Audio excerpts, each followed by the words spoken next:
Hi అండి, నమస్తే. Welcome to our channel. వంట నచ్చిందా? ఎలా ఉన్నారండి? అందరు బాగున్నారా? నేనైతే చాలా బాగున్నాను.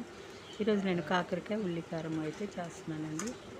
ఒక అరకిలో కాకరకాయలు తీసుకొని ఇలాగా సగం సగం కట్ చేసుకొని, మనం గుత్తి వంకాయకి ఎలా కట్ చేస్తాం 4 ముక్కలుగా చివరి వరకు కట్ చేయకుండా అలా కట్ చేసి ఉప్పు పసుపు వేసి కాసేపు ఉంచాను. తర్వాత శుభ్రంగా కడిగేసి నీరంతా తీసేసి కళాయిలో తగినంత ఆయిల్ వేసుకొని ఈ కాకరకాయలు దానిలో వేసి బాగా ఫ్రై చేస్తున్నానండి. బాగా కలుపుతూ ఉండాలి, తిప్పుకుంటూ ముక్కల్ని అటు ఇటు తిప్పుతూ మనం ఫ్రై చేసుకోవాలి. ఎందుకంటే అన్ని వైపులా చక్కగా కాలేదు కదా. బాగా డీప్ ఫ్రై కాకుండా ముక్క మెత్తబడేంత వరకు వేయించుకోవాలన్నమాట. మూత అయితే పెట్టకూడదండి. చూడండి, ఈ విధంగా అయితే కాకరకాయ ముక్కల్ని ఈ విధంగా మనం వేయించుకోవాలన్నమాట. తిప్పాలి, అటు ఇటు తిప్పుకుంటూ వేయించుకోవాలన్నమాట. చూడండి, ఈ కలర్ వస్తున్నాయి.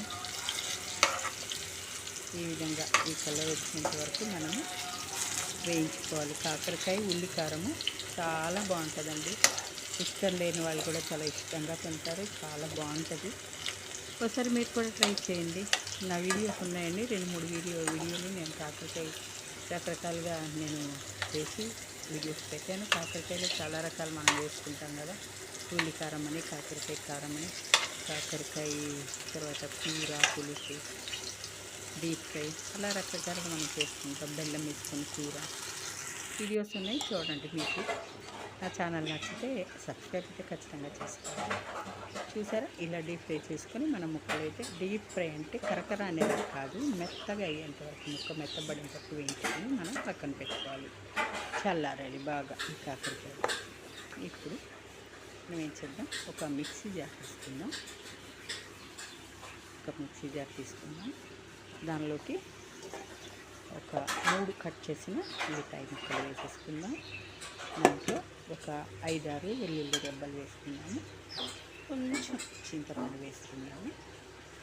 తర్వాత ఒక స్పూన్ జీలకర్ర కూడా వేసుకొని, ఒక 2 స్పూన్ల కారం కూడా వేసుకొని, చక్కగా ఉప్పు కూడా తగినంత, మనం ఎంత తింటామో ఉప్పు ఎక్కువగా కాకుండా వేసుకొని అప్పుడు మెత్తగా గ్రైండ్ చేసుకోవాలన్నమాట. ఇదంతా బాగా మెత్తగా మనం మిక్సీ పట్టేసుకోవాలి. చింతపండు అయితే కొంచెమే వేసుకోండి, ఎక్కువ పులుపు అంటే మీరు తినేదాన్ని బట్టి, మీ రుచిని బట్టి వేసుకోండి. ఓకేనా. కారం కూడా మీ స్పైసీనెస్ని బట్టి మీరు వేసుకోండి. నేనైతే 2.5 స్పూన్లు వేసాను. మీరు ఇంకా స్పైసీగా తినాలనుకుంటే 3 వేసుకోండి, మీ ఇష్టం అది. ఇదంతా మనం మెత్తగా మిక్సీ అయితే పట్టేసుకుందాం. ఓకేనా. 2 మిక్సీ పట్టుకోండి.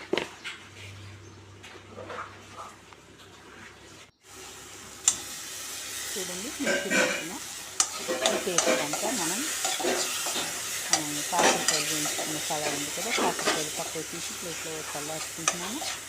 ఆయిల్ ఉంది కదా, ఇంకొంచెం ఆయిల్ వేసుకొని 2 స్పూన్ల ఆయిల్ వేసుకొని పేస్ట్ అంతా దీనిలో వేసి చక్కగా వేయించుకోవాలి. ఈ పేస్ట్ని బాగా మనం ఉడికించుకోవాలి. ఆయిల్ బాగా ఉడికితే ఆయిల్ కొద్దిగా మనకి బయటకు వచ్చినట్టు తేలినట్టు అనిపిస్తుంది. అప్పుడు మనం ఈ పేస్ట్ని చల్లార్చుకోవాలి. పక్కకు తీసేసుకొని చల్లార్చుకోవాలి ఈ పేస్ట్ అంతా.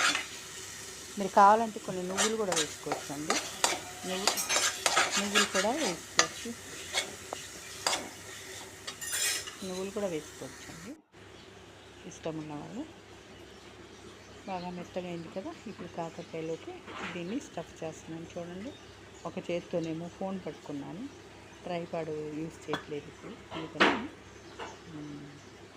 ఒక చేతితో ఫోన్ పట్టుకుని ఒక చేతితో స్టఫింగ్ చేస్తున్నాను కాకరకాయలు. చూడండి, ఈ విధంగా అన్నమాట. ఎందుకు, ఉల్లిపాయ పేస్ట్ మనం ఆల్రెడీ చక్కగా మనం వేయించుకున్నాం కాబట్టి పచ్చివాసన అనేది అస్సలు రాదన్నమాట.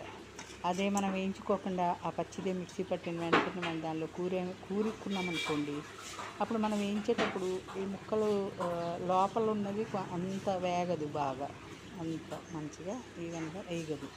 అందుకని ముందే వేయించుకొని దానిలో స్టఫింగ్ చేసుకొని అన్నీ మళ్ళీ కళాయిలు ఇంకా 2 స్పూన్లు ఆయిల్ వేసుకొని ఇలా అవన్నీ వేసుకొని మిగిలిన పేస్ట్ కూడా దీంట్లో ఈ కళాయిలో వేసేసుకొని చక్కగా మళ్ళీ ఒక 5 నిమిషాలు 10 నిమిషాలు ఫ్రై చేసుకోవాలి. మాడవండి, ముక్కలు మాడవు. ఎందుకంటే అయిపోయింది, ఇంకా వేయట్లేదు. అవును, ఆయిల్లోనే మనం చక్కగా బయటకు వస్తున్నారా, ఈ ఆయిలే సరిపోతుంది. చూసారా, చివరిలో బాగా వేగిన తర్వాత చివరిలో ఉప్పు పెట్టి కరివేపాకు వేసుకోండి. అదిరిపోద్ది, రుచి అదిరిపోతుంది, స్మెల్ అదిరిపోతుంది, సూపర్ టేస్టీగా ఉంటుంది. కాకరకాయ ఉల్లికారం ఒకసారి తిన్నారంటే అస్సలు వదిలిపెట్టాం, మళ్ళీ మళ్ళీ ఇదే చేసుకొని తినాలని అంటారు. మీరు నేను చేసిన పద్ధతిలో మీరు కూడా చేయండి, తినండి, నాకు కామెంట్ అయితే పెట్టండి. ఓకేనా? ఈ వీడియో మీకు నచ్చితే ఒక లైక్ అయితే ఇవ్వండి. కొత్తగా నా ఛానల్ చూస్తున్నట్లయితే సబ్స్క్రైబ్ చేసుకోండి, కామెంట్ అయితే ఖచ్చితంగా. మళ్ళీ నెక్స్ట్ వీడియోతో మళ్ళీ కలుద్దాము. Thank you.